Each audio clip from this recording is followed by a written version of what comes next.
So what do we need? Generally, so when I say generally requires, I'm talking about the basic, basic latent growth model. There are other kinds. You can actually have, because it says a continuous dependent variable measured at least 3 different occasions. Okay. You can have dichotomous outcomes. It's just a different kind of model. It requires some extra things we got to do. You can have a dichotomous outcome that changes over time. Like if you want to look at people's political affiliation over time, you can see if they actually, because there's always this trend where as people get older, they become more liberal or something. These people, theories people have. So maybe you can track people over time and see if that's actually true. They actually respond as a dichotomy to become more liberal versus conservative or something. But that's not what we're talking about here. We're talking about the basics where the dependent variables are continuous, and they're likely, things like normally distributed, the types of variables we're used to using in a lot of these sort of multivariate models we've talked about since last semester. We need to have scores that have the same units across time. Right? So we're tracking change. So what we're tracking has to be the same thing across time. It's got to be a continuous variable. The numbers have to mean the same thing across time, or else it's sort of hard to track change across time if you're using different things. Right? So data that are time structured, which means that cases are all tested at the same time intervals. So I mentioned this a little bit before. The intervals don't have to be equal. So it doesn't have to be like 3, 6, 9, 12. It doesn't have to be exactly equal. But everyone needs to be measured at the same time interval. So if the time points are 3 months, 6 months, 12 months, or 24 months, then everyone needs to be measured at 3, 6, 12, and 24.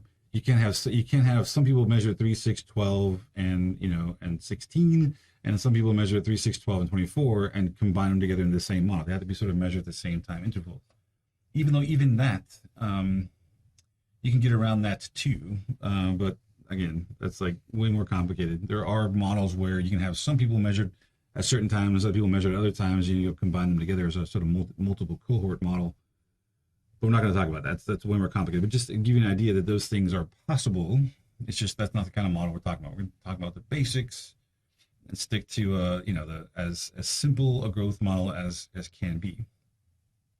So even though the intervals don't have to be equal, all cases must be tested at the same intervals for the kind of models we're talking about.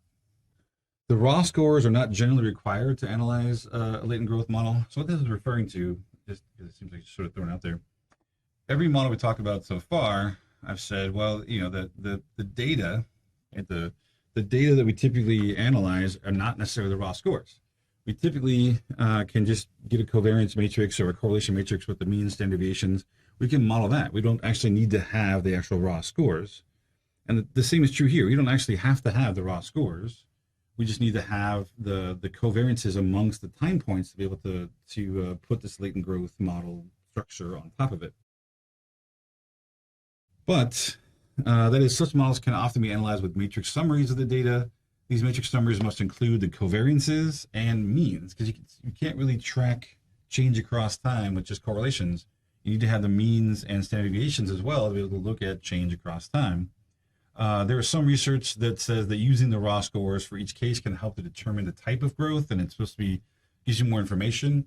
But this is true, I think, of a lot of models, that if you actually have the raw data, you can actually get down to a bit more information and more specifics about the model you're running. But it can be run without the raw data as long as you have the covariances, which the covariances actually have the means and stuff built into it. Note, I misspoke here. A covariance matrix contains the variances and thus the scale of the items, not the means. Correlations are standardized and do not contain the scales, which is why the standard deviations are needed when importing a correlation matrix as your data. The means of the items will be incorporated into the models when we get to mean and covariance structure models, which is the next topic. Or you need to have the correlations with the means of all the variables so you can actually track change over time. Latent growth models can be described as basically a special kind of multi-level data. It's a very specific type, where we're talking about a hierarchy of scores nested within people. In this case, the latter refers to panel data, where individuals are observed over time and repeated measures are nested within each individual. So oftentimes when we're talking about panel data, that's what we're talking about. There's a group of people are selected and they're tracked over time. There's a panel of respondents over time. So we're talking about, it's the kind of data we're talking about, panel data. It's again, so even though this is a very focused or sort of limited model in terms of the kinds of things it can do, this is the kind of data you have. This is a very useful model to try to run, to try to perform if you actually have repeated measures data over time. Scores from the same case are probably not independent. And that's the whole point here, right? That whenever we have repeated measures, it's actually true basically that any nested model, that within the level 2, like if it's a classroom, or in this case scores within a person, the scores within the level 2 group or whatever are not going to be completely independent. When you have kids in a classroom, those kids interact with one another, and they're actually going to impact, what they learn and what they do and that kind of stuff. So they're going to be more alike. Same thing is here. If you have the same responses, we have responses from the same person, those responses are not going to be independent. We can't apply the same types of assumptions we have for independent data, so we have to be able to structure this repeated measures component. This lack of independence should be taken into account in the models. We actually need to be able to model the fact that it's repeated. Other kinds of hierarchical data structures arise when individuals are clustered into large units, such as students in classrooms, siblings within families. Even, you're looking at things like sibling studies, right? The people that do twin studies or cousins or whatever, that they have to control for the fact that in each pair that the people are nested. They're going to be more alike than they are to other pairs. Multi-level structure equation models, other than latent growth models, are discussed in other chapters within the textbook if you're interested. Like there actually are multi-level factor models. And I don't mean hierarchical factor models the way we talked about them. I mean like multi-level clustered data where you can actually run a factor model. At level 1, you may have one factor structure, but at level 2, the factor structure changes.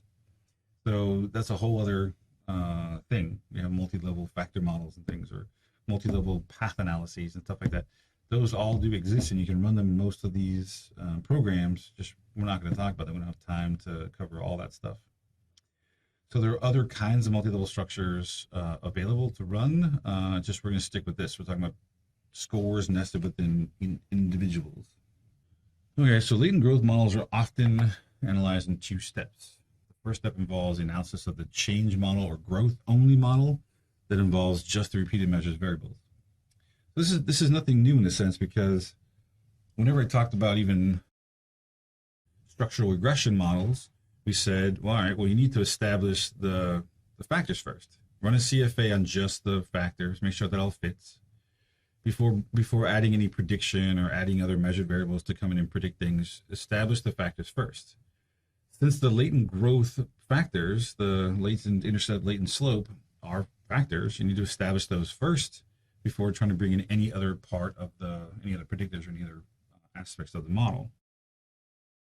So a change model attempts to explain the covariances and means of these variables, given an acceptable change model, which includes the latent intercept, latent slope. The second step adds variables to the model that may predict change over time. So once you actually establish that growth is there and it fits and everything's great, you can then bring in other predictors to try to predict the random intercept and predict the random slope. It's sort of what we did in lab. Remember, we actually ran the change in math over time in like question number 1 or whatever, or like 1A, and then 1B, we then brought in the mother's education, gender, and home resources as predictors after we established that the growth model fit. This 2-step approach makes it easier to identify potential sources of poor model fit compared with the analysis of a prediction model in a single step. So if I bring in the predictors and the factors at the same time and the model doesn't fit, some of the sources of misfit may get lost in the larger model, maybe harder to identify. So it's better to first look at the measurement part, the structural change model that we're talking about, growth factors. Make sure that all fits.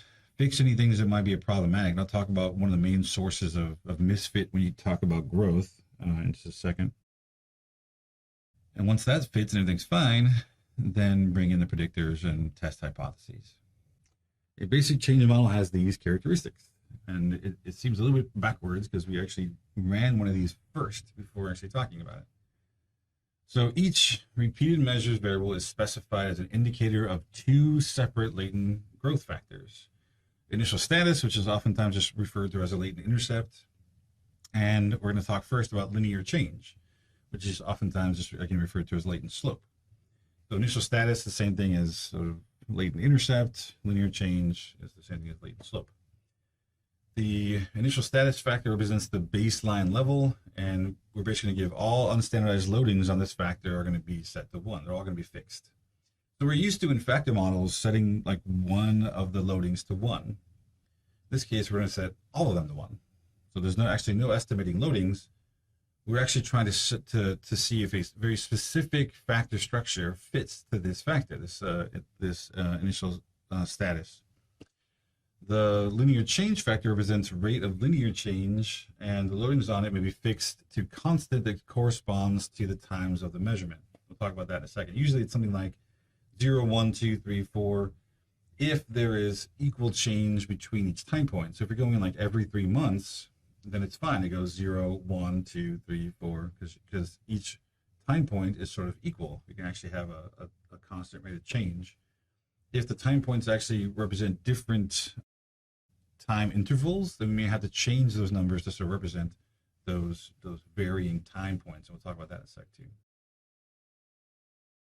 The main point is one of the fixed loadings that we put into linear change needs to be 0, and the choice of where that 0 goes is where you're choosing as the researchers, the analyst, to put the intercept. All right, so the time point that you stick a 0 as where the intercept is going to be estimated, and then the rate of change is going to be then estimated around that intercept point. Okay, that doesn't make any sense. It may help if I show you a picture in a second. The basic change model has these characteristics. The initial status and linear change factors are specified to covary. It's a given. Like you'd have to, in Latent or other programs, turn it off to not estimate the covariance. So usually that's at a minimum. Usually we want to know is where people start and how fast they change. Is there a correlation there, a covariance there to see if there's some relationship between that? So it's usually a given, and it'll be even in Latent, it'll actually estimate the covariance between them even when you don't ask for it. It's just automatically assumed you want that. And this actually follows latent variable modeling in general, where because the initial status and linear change are they're factors, but they're also the only predictors, right? They're all predicting all the measured variables. We usually correlate predictors. Any predictors in the model, we let them correlate. So in this sense, the initial status and latent and linear change variables or latent variables are the only predictors in the model, so we're going to allow them to covary. And so when we do a CFA, unless you state otherwise, Latent assumes that any factors you bring into a confirmatory factor analysis are going to be allowed to covary, unless you tell it not to. Actually, you have to turn it off if you want it not to be there. All right. So the estimate of this covariance indicates the degree to which initial levels predict rates of subsequent linear change.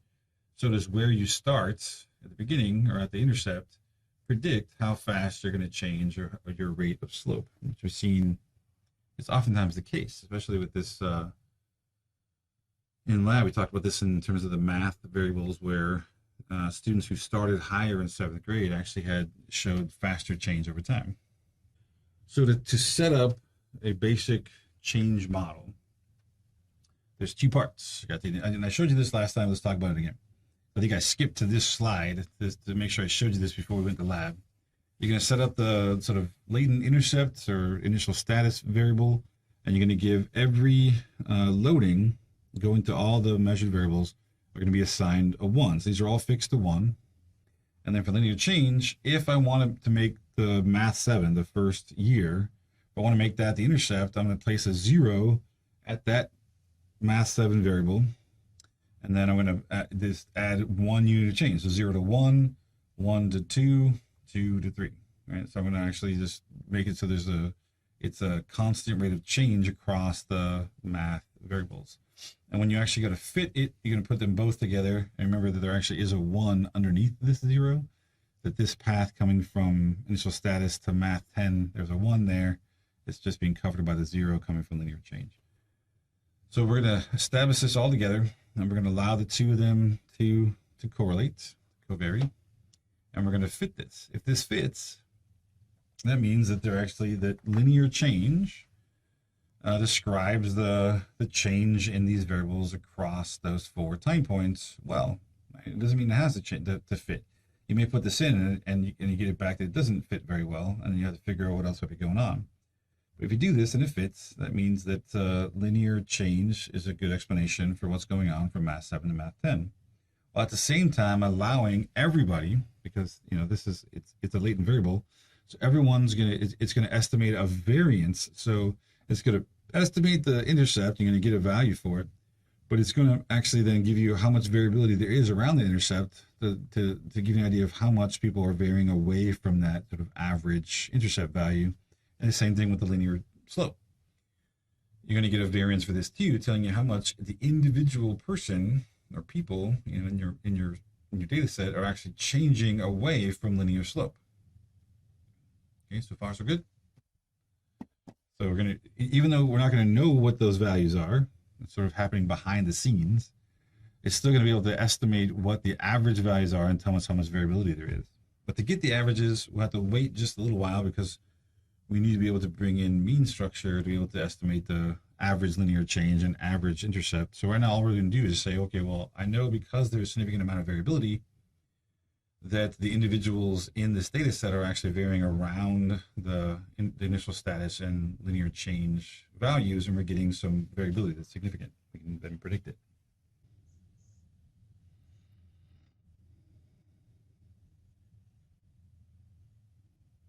But one of the things you got to keep in mind, just like with regression, right? When we look at a regression, even a fixed effects model, right? We calculate a regular linear regression model. We usually don't you usually have to sort of look at the whole model all at one time, right? So you need to, in order to really understand what's going on with the change across, the slope and stuff for prediction, you have to look at the intercept and slope together. Right, to understand like where to put the line, right? So you can't. It's really hard, or at least not advisable, to try to interpret the intercept or the slope sort of independently, right? To separate them out and to try to interpret them, even in a fixed model. Here, it's the same idea. So I'm showing you these two things separately. That we're gonna fix these to 1, and then we're gonna fix these to 0, 1, 2, 3. But you can't interpret one of them without the other. So how does this actually work? I have to look at the two together. So if I want to predict Math 7, what do I need? I need 1 times initial status and 0 times linear change. So that's what actually makes it the intercept, because I'm actually not adding any change, right? There's 0 slope being added to Math 7, right? It's just, I want 1 times in initial status and then no change, right? So I have to look at both of those for Math 7 at the same time. I can't just interpret just this one path. I have to look at both paths at the same time, right? For Math 8, I'm still getting its 1 times initial status, or 1 times this intercept value, but now I also want 1 times the change. So that's how I'm going to predict Math 8. 1 times intercept, 1 times the linear change. Whatever this value is, I'm going to add 1 of those to Math 8. And that's actually how we measure the change from Math 7 to Math 8, is that they both have the same starting point. It's just Math 8 has 1 times this linear change in addition to it, right? Math 9, but to actually estimate what people would score at Math 9, I need 1 times initial status, but I'm going to add to it 2 times linear slope, because it's actually 2 steps away from the intercept, right? It's now gone. So I'm going to add 1 linear change here and then 1 linear change there, because I'm assuming it's actually changing in a constant linear fashion. So to go from 7 to 8, the only change is I'm getting 1 slope. I'm adding 1 of the slope units there. To get to Math 9, relative to Math 7, I'm going to add in 2 slope values, right? To say it's changed twice as much, or it's changed twice since Math 7. And Math 10, I'm going to get 3 times that change value, the linear change value, plus the initial status value. So you can see like the rise over run sort of mentality here, right? Wherever I start, if I start here, right, that's my intercept. And then to go to math 8, I'm going to start the intercept, but then whatever the slope is, I'm going to change 1 times that to here. Right? There's 1 times the slope. This is let's say this is really math math 7 and math 8, right? I'm just adding 1 times the change from the intercept. I got to start here. I'm going to go 1 times the change value. When I get to math 9, whatever that value, that change was, I'm going to add another one of those, right? Probably too far away, but whatever this change is, whatever this is like your slope, right? I'm going to add another one of those. And then to go to math 10, I'm going to add another one of those.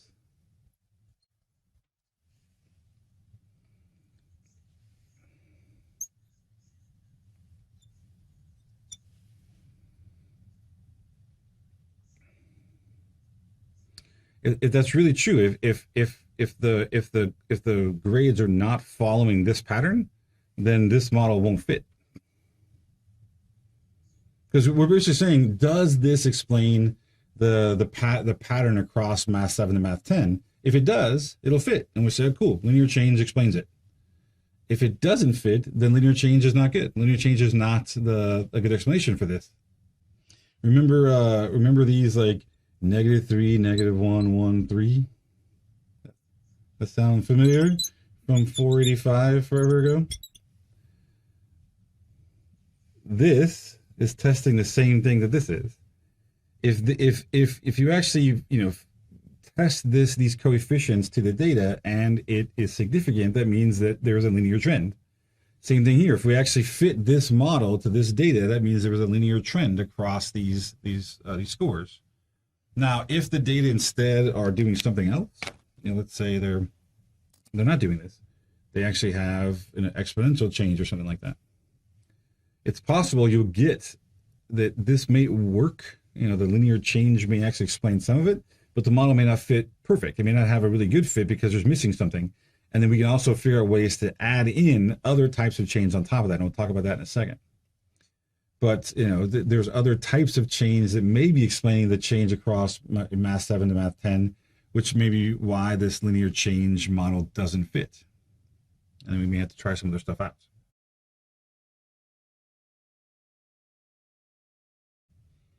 Basically, the idea is that we're trying to figure out where do they start, which is this, this point here. And then what's the constant change value that we have going across these, and we're just going to add that constant change to every single one of them. I need one of those here.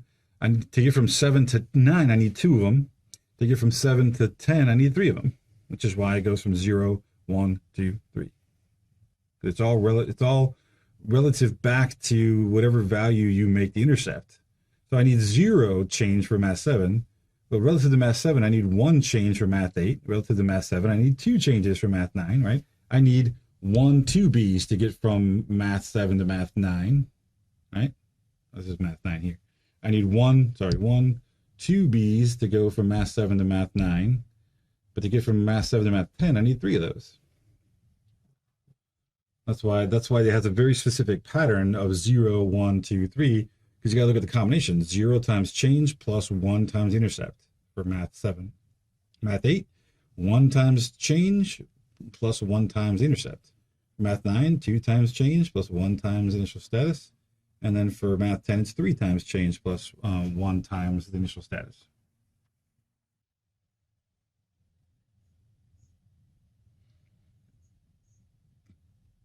Well, the intercept values won't increase, but the linear change values will, just to make that clear.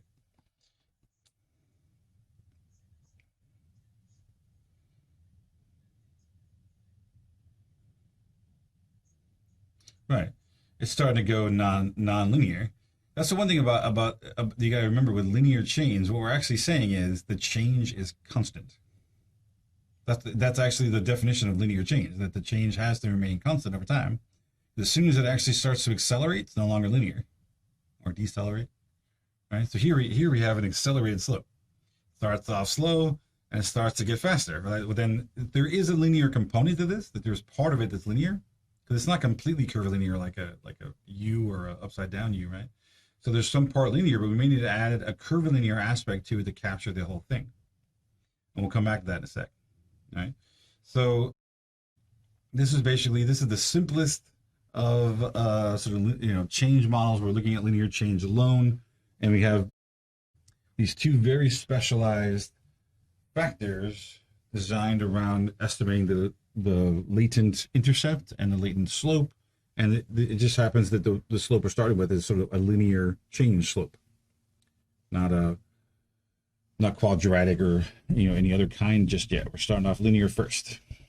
And most people, regardless of what they think might be going on with the data, are going to start here and then add other kinds of change as you go forward to see if there's anything else going on. There's also some interesting sort of hybrid sort of stuff you can do that we'll talk about. Maybe I'll mention when we get there. That I remember having a conversation. I was taking a class. So the interesting about UCLA at the time I was there was that we had both Peter Bentler and Bengt Mutain. So two of the leading, or two of a few leading SEM programs. The authors of those programs were at the same university. One was in education, one was in psychology. And we were taking a class. It was a bunch of us from psychology taking a class with Bengt Mutain, who was the M+ person, which is like when Sarah Brzezinski taught this course a year ago, 2 years ago. She taught it using M+. So that's one of the a really big program for structure equation modeling and things. He started telling us about how to do these sort of hybrid growth models, and we had to come back and we were talking to Peter Bentler about it, and it was his reaction was interesting. It's like, what the hell is he talking about? So it's interesting people's different perspectives of how things can and should be done, and it explains a lot about how those two guys are on the same campus and they don't speak to each other. I tried one time to get them both to be on a committee for my first year project.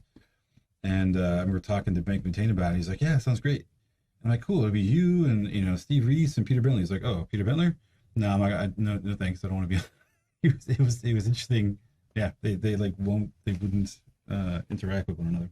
Even though they were literally the two buildings, the education building and Franz Hall, are literally like catty corner, like they're almost next to each other. They're across Franz Walk, across from each other. Not Franz Walk. They're basically across the sidewalk from each other, and yet they might as well be miles apart, worlds apart. Interesting. Yeah, Peter Bentler's his program was EQS, and that program was developed because of applying the Bentler-Weiss model and sort of doing that stuff. And I learned EQS, and that's the program I used for a long time. I liked it because it was one of the first programs where you can literally just draw a diagram and then it would turn the diagram into equations and run it for you. So it actually made it a lot easier in the beginning to learn how to run models, how to do SEM models.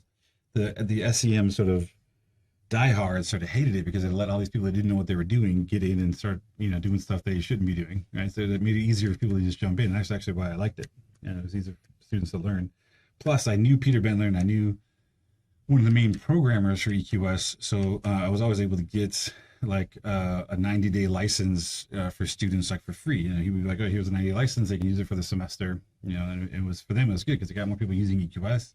But for me it was nice because I didn't have to have students buy a bunch of expensive software, so it was kind of a cool thing. But R seems to be working pretty well, even though there's things I don't like about it. But there are things I don't like about EQS and things I don't like about M+ too. So it's all the same stuff. Did I go backwards? No, I didn't. Okay, a basic change model has these characteristics. Typically, the model will have a mean structure, which we haven't talked about yet. We'll come back to that shortly, in which the constant has direct effects on both latent growth factors. Because at a minimum, what is it we want to know? So we set up this model, and I want to know if it fits. Sure. But really what I want to know is, yes, I've allowed everyone to have their own intercept and slope, and we're estimating this model that way. But I at least want to know, okay, well, what's the average intercept and what's the average slope? And to do that, we need to go to a mean structure analysis that we'll talk about in the next lecture, like how to bring in that. It's actually, I made this like this mysterious thing. The only thing that's really complicated about it is sort of what you're actually analyzing, but to actually do it, you bring in like Levon, I think you just tell it you want mean structure and it this does it for you. In other programs, you got to do some weird stuff to actually bring in the means for these. But once you actually get the mean structure, you can actually estimate the mean of the intercept, the mean of the slope. And I'm pretty sure, I think we saw this in the lab, that when you do a latent growth, a linear growth model like this, the Von automatically does a mean structure and gives you the intercept mean and the slope mean anyway. So we're pretty much already doing mean structure, even though we haven't officially talked about it yet. Because at a bare minimum, I want to be able to talk about what's the average place people are starting and what's the average change across time, while at the same time being able to bring in predictors and predict the variability in those two. So I want to be able to do those two things. That's typically the motivation for doing this kind of model, is that I want to know those things. What's the average intercept and slope, and can I predict the variability in intercept and slope? So the mean of the IS factor is the average initial level on whatever characteristic is measured over time, adjusted for measurement error. The mean of the linear change factor reflects the average amount of change over time. It's sort of like that bold line I showed you through the graph.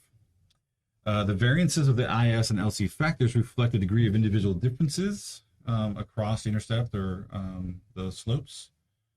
And respectively the average initial level and rate of linear change, and we'll talk more on this later when we get the mean structure. We'll come back and talk about how to get the means and stuff for these, especially in the lab. One of the things, the most common reasons that you get back to here, you get misfit in this, right? So if I fit this model and it doesn't fit, the options are it doesn't fit because the variables don't change linearly, right? That's obvious. But it could also be if the fit is okay but not perfect, a common culprit is when you go from math 7 to math 8, because these two are close in time, they're likely to be more highly related than, say, math 7 and math 9. So remember we talked about like things like sphericity and compound symmetry and all these things in 485. Well, that's a fancy way of saying that when you have repeated measures variables, one of the things that's problematic is the covariance, a correlation between adjacent time points like 7 and 8, 8, 9, 9, 10, are going to be stronger than, say, math 7 and math 9, or math 8 and math 10, or math 7 and math 10. The farther apart the variables are, the less correlated they become. So think about yourself in 7th, 8th, 9th, 10th grades. Think about yourself now. Are you more similar to, say, your 10th grade self, or is your 10th grade self more similar to your 9th grade self? Right? And closer in time periods are, right? I hope you would say that 9 and 10 is more similar than to your 10th grade self and now, right? That'd be weird if it was the other way around. So the closer in time variables are, the more strongly they are related. With me so far? Right, kids in 7th grade are more likely are in 8th grade than they are in 9th grade or in 10th grade. If you extend this out, kids in 12th grade are going to be very little like they are in 7th grade. And of course, we're talking about math, but it would really apply to most anything you're measuring across time. And that's one of the issues we have, and why we tend to violate sphericity so much, is that that variability and covariability between the variables becomes so different, especially the farther out. I mean, these are years apart, right? So we're talking about there's 1 to 3 years difference between 7 and 10, and only 1 year between 7 and 8. And most things, people change enough in them that the farther apart they get, the less related they are. So there's this sort of deterioration of the covariances across time, which is why when we try to test something like sphericity, we tend to violate it. Make sense? So this doesn't have that assumption. We're not assuming anything about the structure of the variances here. All we're doing is trying to model them. But what happens is, what can happen is that when you go to look at this and you say you fit this and it doesn't fit, at least not fit as well as you'd like it to, and you go to look at the mod indices, what's the most likely thing do you think a mod index is going to tell you to add in based on what I just told you? It also comes down to what's the only thing it really can tell you to add in. Because math 7 and math 8 are going to be more related outside of linear change, right? So just because people, if you're, however you're doing in math in 7th grade is likely going to be pretty consistent in 8th grade, right? But not necessarily, but even without the change you're getting, without the boost, there's probably going to be more of a correlation between 7 and 8 than between 7 and 9 or 7 and 10 and so forth. So oftentimes when these models are run, a lot of researchers will automatically, without even waiting for it, they'll correlate 7 and 8, they'll correlate 8 and 9, and they'll correlate 9 and 10. Because they know that there's going to be a good chance that the adjacent time points are going to have correlated errors, meaning that there's some correlation between 7 and 8 outside of linear change. Make sense? It's not part of that linear change variable. It's just that there's a relationship between them because they're just more similar at adjacent time points than they are at. So what they usually call this is at lag 1, right? This is 1 lag. They're more related than they are at lag 2 or lag 3, lag 4, lag 5, right? So when you have a single lag between variables, there's oftentimes going to be a higher correlation, which is going to pop up in their errors than between other lags, like lag 2, lag 3, lag 4, lag 5, whatever. Make sense? The farther away the lags are, the less likely the scores are going to be related. That's actually why we have issues with compound symmetry and sphericity and all that stuff with repeated measures, is because we assume that they have to have a constant covariance across all the time points, and that almost never happens. Okay? So one of the benefits that I'm sort of mentioning here between doing this or doing like a repeated measure as ANOVA is that we don't have to assume those overly restrictive assumptions. We don't have to assume, sphericity, compound symmetry. We can either have correlations here or not or whatever. It's up to whatever sort of fits the model and what we need. We don't have to enforce those assumptions. Okay? That's what this is sort of starting to allude to here, is that it's possible to model error covariance structure by specifying a pattern of correlated errors. And they could be anything, but more than likely it's going to look like this. The same model, but I put in correlations between adjacent errors. Right? So all the single lag variables, 7, 8, 8, 9, 9, 10, now have a correlated error, which represents the fact that they're going to be more consistent at 1 lag than they are at 2 or 3 or 4 or 5 or 6 lags. So some programs, I think if you ask it to sort of to do a latent growth, sometimes they'll automatically sort of add these in. Some researchers add it in. Sometimes researchers will try to fit it without it and see if they need to add it in to get it to fit. But there's sort of always a lingering thought that there's likely going to be some pattern of errors amongst the errors, pattern of covariances amongst the errors because of that fact that scores, math 7 and math 8 scores are going to be related for other reasons besides just linear slope and initial status.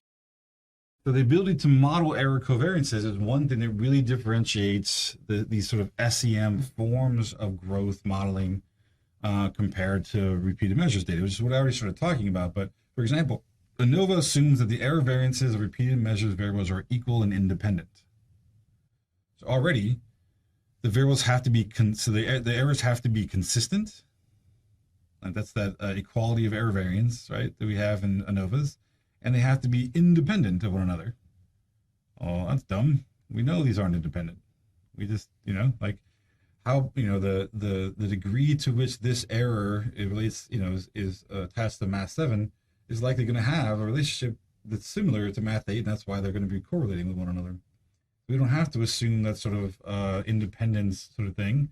ANOVA does not assume independent errors, but neither ANOVA nor ANOVA directly analyze means of latent variables. We actually can't do some of the things that we can in latent growth models in ANOVA or MANOVA. That's just not possible. Like we can't predict variability on intercepts or variability in slopes. Right? MANOVA doesn't do that. Both these traditional techniques also treat individual differences in growth trajectory as error variance. So as people different, we assume that there's one initial status for everybody. This is MANOVA. We assume there's one sort of initial status for everybody, and there's one change for everybody. If we're doing like a profile analysis, it's all fixed. Any deviation from this initial status or that linear slope is error.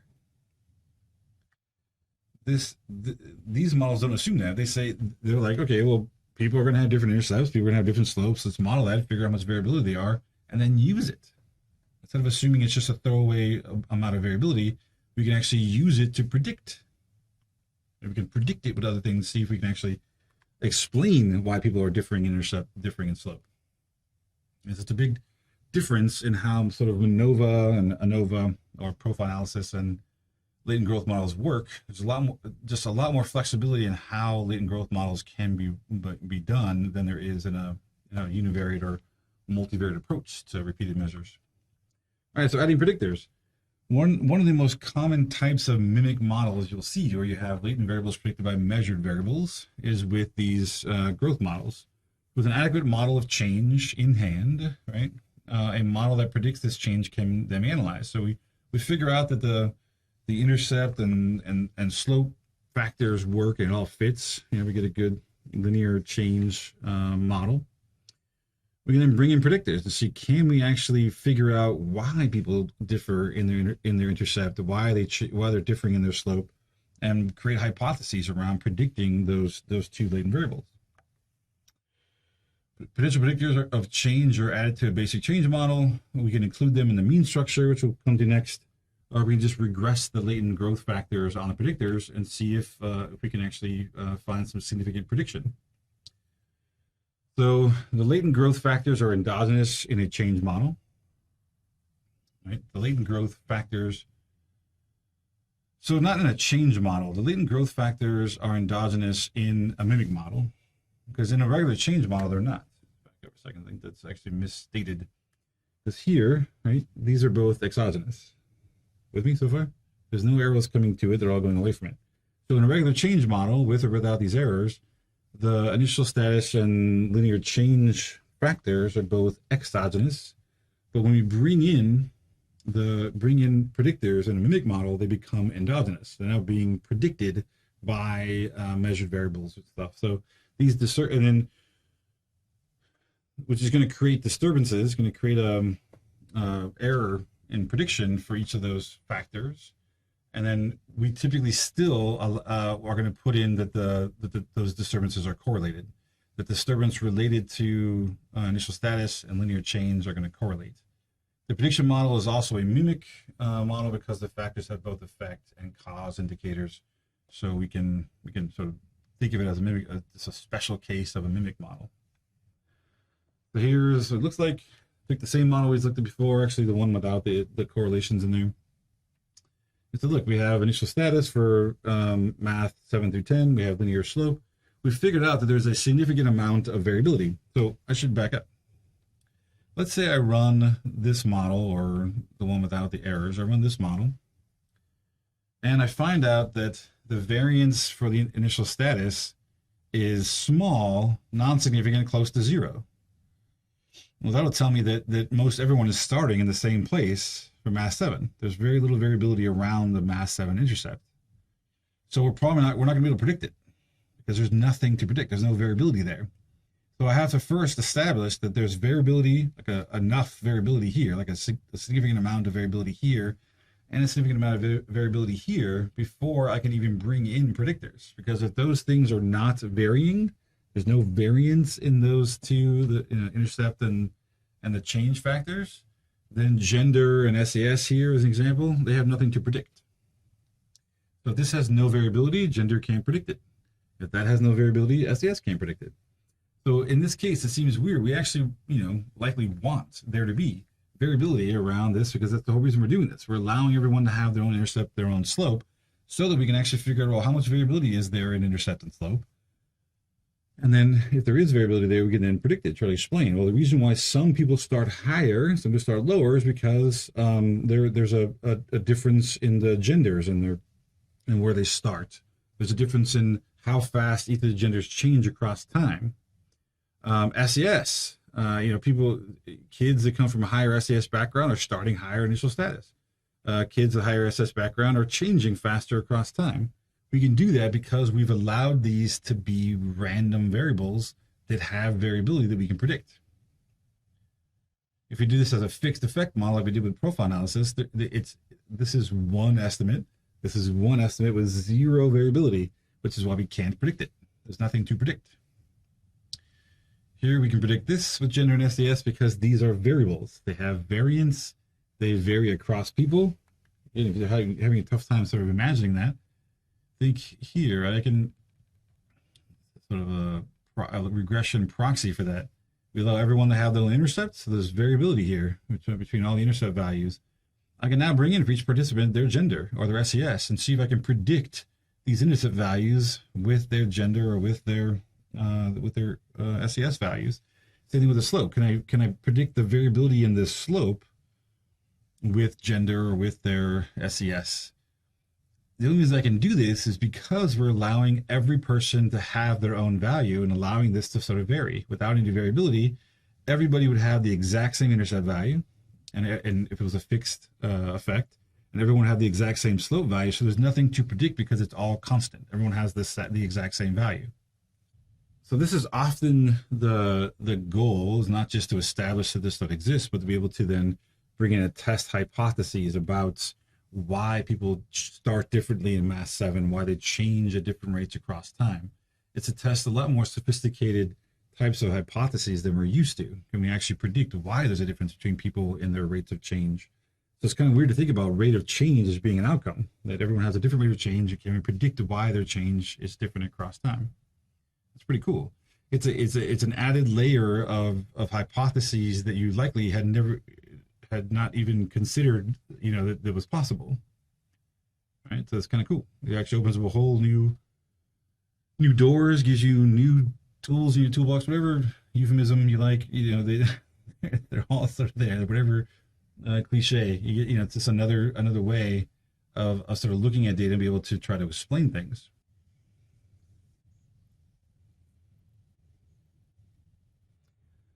Right. So thinking that this is a variable and it has different values for every single person. I'm now taking gender and predicting initial status with gender, right? And I'm also, so this disturbance, so DI is disturbance for initial status, right? So this is a disturbance for intercept. This disturbance is the parts of initial status, the variability of initial status that is not explained by gender or by SAS. And same thing here, the disturbance for the slope, DS, is the parts of the variability in slope that's not predicted by gender and SES. And because their initial status and slope and they're related because of the coefficients we used, we're still going to allow them to covary. It's still likely they're going to be related to each other because the reasons why gender and SES doesn't predict intercept is probably the same reasons why it doesn't predict the slope. And that's why these still are going to correlate. All right, so this basic framework is basically looking at univariate growth. It's one variable's growth across time. We can actually extend that in a couple different ways. One is we can have predictors that are either time invariant, so things that don't change across time. So when you have a participant's gender, for the most part, does not change across time. Their family status, their ethnicity, things that are just going to be the same regardless. So from 7 to 10, those variables don't change. Okay. But there are also time varying variables that you can actually bring in there, which actually makes it a little bit weirder. So these are other variables that are measured at a repeated measures way. They can be brought into the model and makes things get a little more interesting. What's a time varying variable? So let's say, I'm actually going to talk about it in a second, so I'll just bring it up. So let's say, there's a pretty big tie between reading ability and math ability. Oftentimes students have trouble in math because they don't understand like word problems, that there's actually some comprehension issues that can actually make it harder to succeed on the actual math part. So what if I want to know is, does a student's change in reading ability across time predict their change in math ability across time? So reading ability changes across time. That's why it's time varying. And math ability changes across time. So they're both time varying. So I want to bring in a time varying predictor to predict a time varying outcome. That's a much more complicated model. The model we talked about before, like this one, where gender and SES are being treated like a time invariant predictor. These are assuming that across 7 to 10, gender has remained constant and SES has remained constant. Does that make sense? These are not changing. That's why we can just look at one of them. However, with the reading ability, I would need a reading ability at 7, a reading ability at 8, a reading ability at 9, a reading ability at 10. I would actually have to model this differently if I actually had a variable that actually varied along with math each year. I couldn't just stick in, reading ability here because it's changing across time. So I can't just use it as these are time invariants. Fancy way of saying something that doesn't change across time. Measurement errors or predictors that are single indicators can be taken into account. Go back to here. I can actually start to fix these error variances with the reliabilities to sort of bring in how reliable each variable is when looking at tracking across time, which we talked about with single, we talked about before. Predictors can also be latent variables. Predictors can be latent variables, each measured by multiple indicators. That is, the prediction part of the model can be fully latent. So what if SES here could be multiple questions about SES, mother's education, income, whatever you want to put in SES. This could be a factor that's now predicting linear change. So I can actually have latent variables in as predictors. That's another way this can be expanded. Other extensions, it may also be possible within the limits of identification to specify that some loadings on a latent growth factor that does not represent initial status are free parameters. You're like, what? This is what I was talking about before when we told this to Peter Bentler that Meg Matane had taught us this. He was like, what? It like blew his mind because he was like, this can't work that way. So if you look at, let's say, go back to the growth. Let's say the growth doesn't fit, linear growth doesn't fit very well, and you're having a tough time trying to make this fit. What you could do is say, all right, I'm going to fix this at 0, fix this at 1, fix this one at 3, but I'm going to leave this one as a free variable. And you can then estimate what that amount could be, because maybe it's like 0, 1, 1.5, and then 3. Like maybe there's some other value in here for change you can actually estimate that isn't perfectly linear. You can actually create a growth factor that actually has some odd predicted free estimate in here, which is what that sort of slide was talking about, which is what Peter Bentler was like, no, you can't do that. But Bank Matane was like, yeah, why not? So anyway, estimate an empirical growth function where one loading is fixed to 0, which sets the initial level. Another is fixed to 1, which sort of scales the factor. But all others are just really estimated. You just say, look, I'm just going to allow it to sort of predict whatever the growth is from time to time, right? And that's it. The ratios of freely estimated loadings for this empirical growth function can then be formed to compare rates of development at different time points. It can allow for some variability in the times that are being collected, all kinds of stuff. This is another way it could be extended beyond just sort of looking at initial status and like linear growth or something. The thing I wanted to get to, while I'm sort of hurrying through, is this, because we're going to talk about this today. Other extension of basic framework for univariate growth curve modeling. You can analyze multivariate latent growth models of change across 2 or more domains in the same sample. All right, so this is one way of sort of dealing with having time varying predictors. This refers to analysis of a model of a cross-domain change, estimates whether initial status in one domain predicts rates of change in another domain and vice versa. So you're going to analyze a latent growth model across multiple samples. Okay, this is another extension. You can also analyze latent growth across multiple samples and do a multi-group comparison. Like, is the linear change in males the same as it is for females, and do a growth model that way. Okay, so there's different ways this can be extended. But let's talk about this one for a second. I'm going to show you this picture. So let's say this is reading, 7 to 10. This is math, 7 to 10. So what we're doing is establish a growth model for reading, establish a growth model for math, and I'm saying I think that where I am, my initial status for reading is going to predict my initial status for math. So if I'm higher in reading, I'm going to be higher in math to begin with. If I'm lower in reading, I'm going to be lower in math, right? And I'm also going to predict that if my linear change across time for reading, so if I have a fast change, that's going to predict my change for my linear slope. And then these in the middle are just correlations. I think my initial status for math is going to relate to my linear change and slope for reading, and my initial status for reading is going to correlate to my linear slope for math. It just means I don't have a hypothesis about these two, but I want to let them correlate. My main hypotheses are initial status here. This is my predictor. My initial status here is going to predict my initial status there. And my change here is going to predict my change there. Yeah, otherwise, these are actually just being correlated.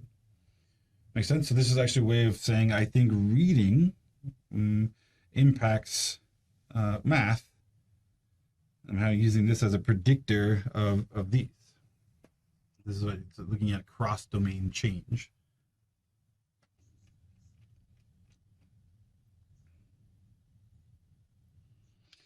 It may actually not, right? We're just allowing the possibility that these things may relate, right? That how fast, just like how high you start, oftentimes correlates to how fast you change. That's likely the same thing across domain. Where I start in math may actually relate to how fast I change in reading, and where I start in reading may relate to how fast I change in math, right? So it's just looking at the initial status. And so that's why they're correlated and not prediction, because we typically just allow those two things to correlate, right? We allow same thing here. I'm taking initial status for reading and slope for reading, allowing them to correlate. But I do think where I start here is going to predict where I start there, and how fast I change here is going to predict how fast I change there. Those are the only ones that have like directional arrows, right? That are going from each one. The other ones are all just correlations. So the only real structure or structured components here are the initial status to initial status and change to change. Everything else is sort of either unstructured or they're indicators. You never thought something like this could be possible, right? This like never even entered your brain that like you could take the intercepts of some change in one variable and predict the intercepts of another variable with it. This is cool shit. Yeah, I should be like totally freaking out.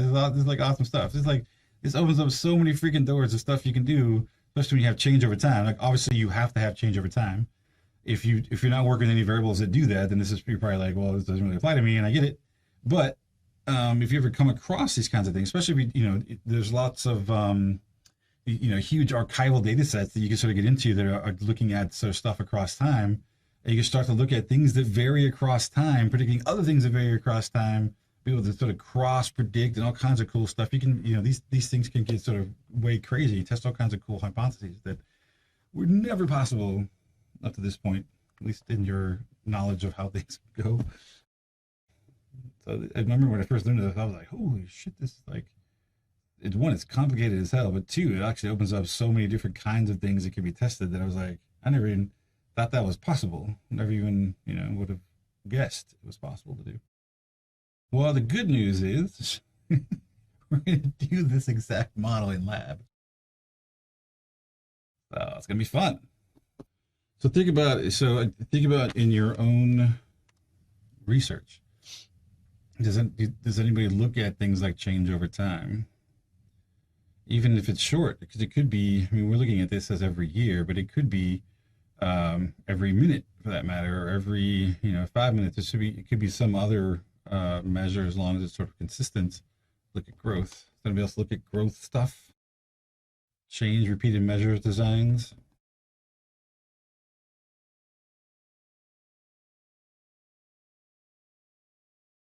So the one thing that I'm not talking about here that I have not included is that there is something called, it's like, I want to say it's called like a latent changeover design or something like that, or it's basically one of these designs with just 2 time points.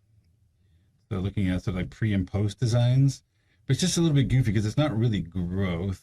You just have one change, but people have sort of established sort of a linear change, or it's just really just change between the 2 time points plus initial status to look at just a latent changeover between like 2 time points.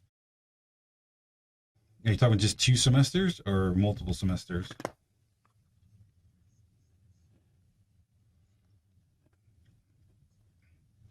Of the same people? So there are models like this where it's possible to do that. So let's say instead of being math 7, 8, math 8, math 7, 8, 9, 10, it's like year 1, year 2, year 3, year 4, or semester 1, semester 2, semester 3, semester 4. So it's just like that. There is ways of doing a sort of multiple cohort design where in year 1 there's one group that sort of starts there. right? You can actually go back until the next group starts at year one. It's their year one is the other group's year two. So there are ways of sort of combining those cohorts together so you can look at it. And the options are everyone gets lined up at their first year. So regardless of when they start, their first year is year one. Then or semester one, semester two, semester three, semester four. And there's also times where you go by year, so you're actually able to fold in new folks as they come into the next year if it's something you think is going to be changing over time, that would impact everyone. So let's say it's like, I don't know, a response to something that's fixed for everybody. Like, trying to think of what. Let's say it's like, all right, if you go back to 2016 when Trump became president, you want to know sort of this change in attitudes about something over time. You wouldn't necessarily, if you had people that started in year two, you wouldn't necessarily put them back at year one because their attitudes are more likely going to be aligned with people in year two. I mean, so there's choices as to how to combine multiple cohorts. But the point of this question is if you're looking at change over time, do you have variables like this where you can actually look at, does the growth in one variable predict the growth in another variable? And sort of be able to tie that together and get you thinking about how that could be used.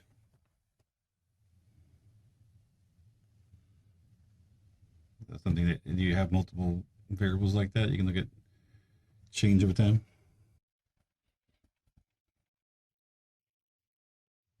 All right, so you can, yeah, I mean, looking at academics and health, you can actually, I mean, you could hypothesize that either way. Does the change in academics over that time span predict changes in health?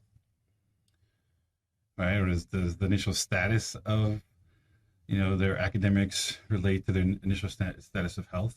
Because, so the reason I say you can look at it either way is because someone could say, well, it's their health that is dictating or affecting their performance, right? So people that are healthy are able to do better in school, right? The other way would be, or if you're doing poorly at school, it could actually turn around and affect your health. The stress could actually make you less healthy. So I could see the prediction going either way, but still, you can actually set up a change over time for something like the health variable, and a change over time for something like the academic or one of the academic variables, or even multiples if you really want to do, and look to see if there are relationships between their academics and their health when they start, and if their change in health and academics actually coincide as well. That's something you can do with these kinds of models, be able to cross predict. All right, so let's talk about other stuff.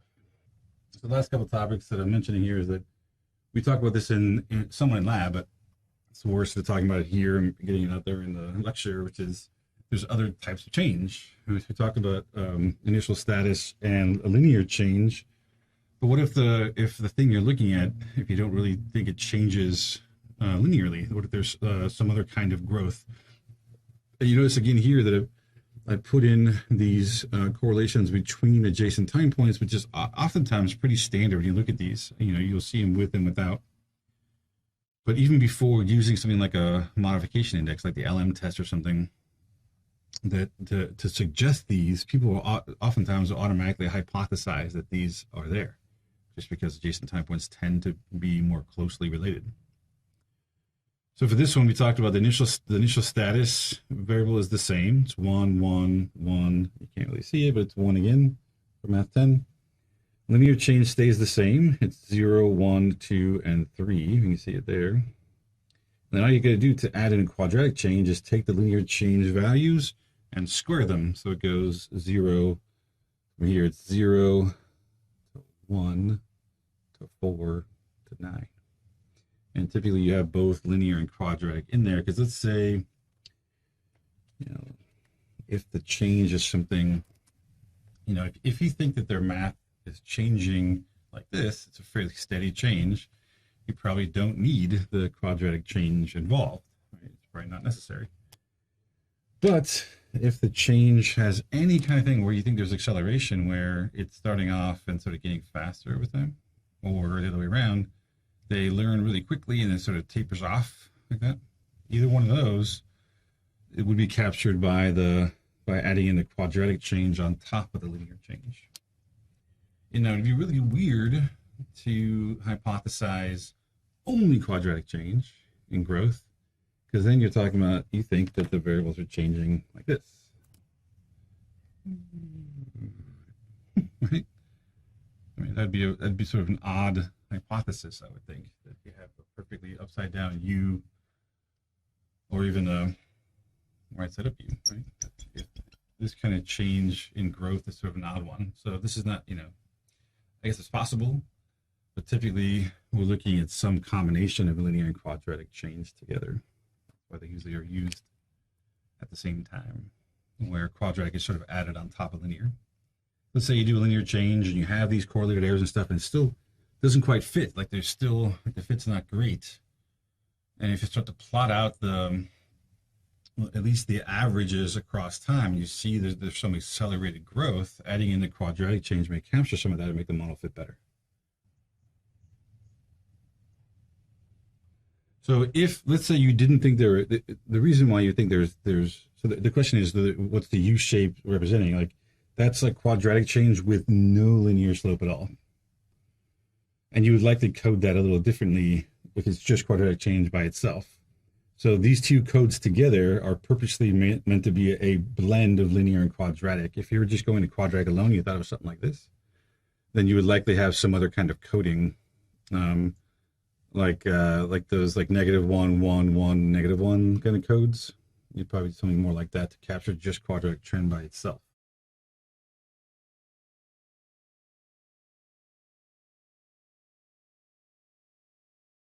I mean, for the most part, if you're doing, so the question is, you would do this if you're not sure what kind of change there is.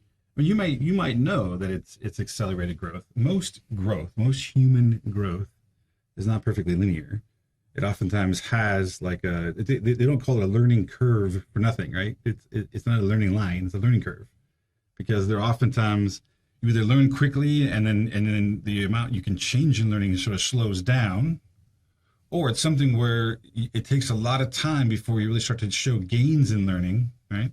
Either one of those lines are going to be more realistic for a lot of learning, right? So a lot of things like, so if it's something like math, I would automatically expect that there's probably quadratic change involved. So you want a blend of linear change and quadratic change. I was just saying that even if you think there's linear change and all you want to test is this, because that's oftentimes what you're going to do is start here. Start with linear change. If that fits, that's it. Stop, because that's the easiest explanation, right? If linear change explains the growth, then that's way easier than trying to capture some more complicated growth, like with quadratic change, stuff like that.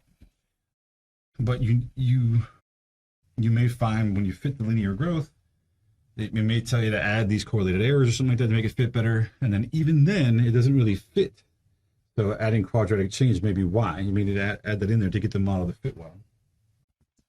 I would say most of the time when you see linear and quadratic change together, it was likely hypothesized that this was going to be together.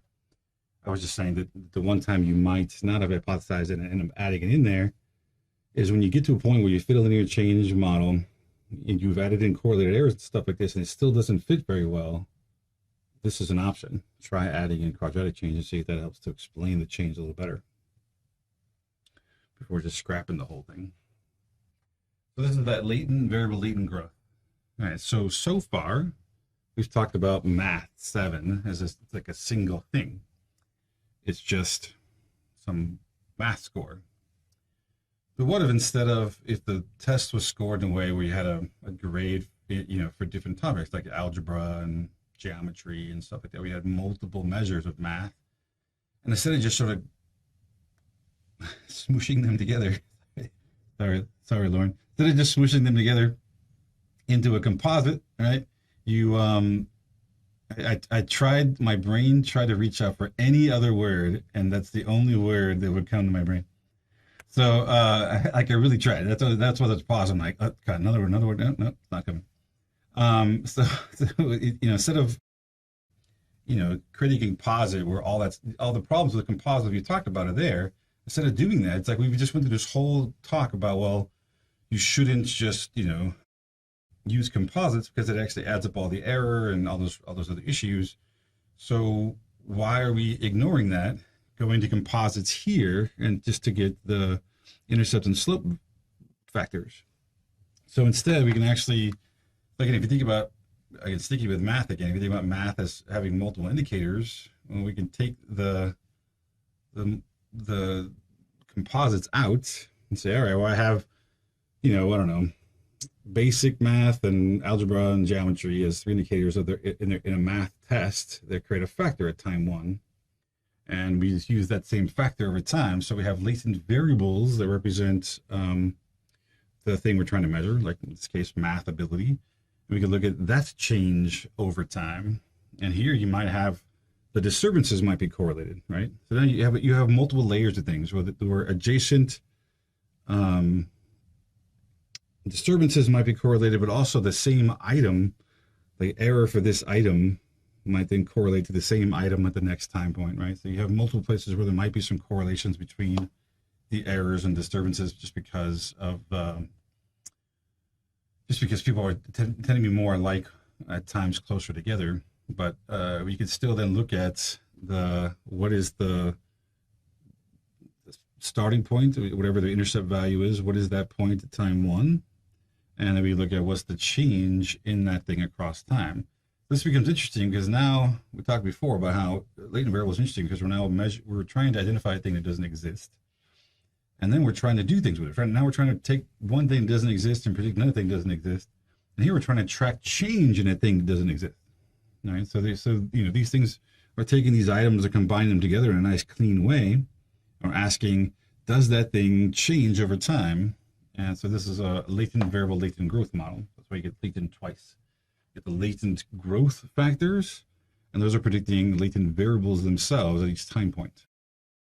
It actually, again, it's a complicated idea of a model, but when it comes to actually implementing it, it actually ends up being easier than just doing a CFA or something, because it's either going to fit or it isn't. And there's very little you can do to make it fit. So there either is change, there's growth there, or there's not growth, right? And so it sort of simplifies things down a little bit because everything's so fixed. Right? The only time where it's not all fixed is in what I mentioned in this. It's also possible within the limits of identification to specify that some loadings of the latent growth factor that does not represent initial status are free parameters. What does that mean? So instead of trying to, because maybe what's happening is, like, let me go back to the simplest. Actually, this will work. So let's say I try to, I do the initial status linear change. It doesn't really fit. I add in correlations. I add in quadratic change. Still doesn't fit very well. So one of the things that Lutain and all in some papers were talking about, that you can, so as long as you have 0 set to where the initial status is for the linear change, and likely one other. So let's say you have the first and the last one, 3. It's possible to then free these 2 up. So instead of being fixed at 1 and 2, we can free these and allow the program to estimate how much of the change variable there is between those 2. Because maybe there's less of a change here, there's a lot more change to that one, and then it sort of levels off back to 3 again. You can actually fit something that isn't quite purely linear change by just freeing these 2 variables up and allowing them to be estimated instead of being fixed. That's another way to try to play around with linear, or play around with growth models when they don't quite fit perfectly to linear or quadratic trend. Is to sort of free them up and allow them to be estimated how much change there is in a couple of time points. So another way to sort of make things fit a little better.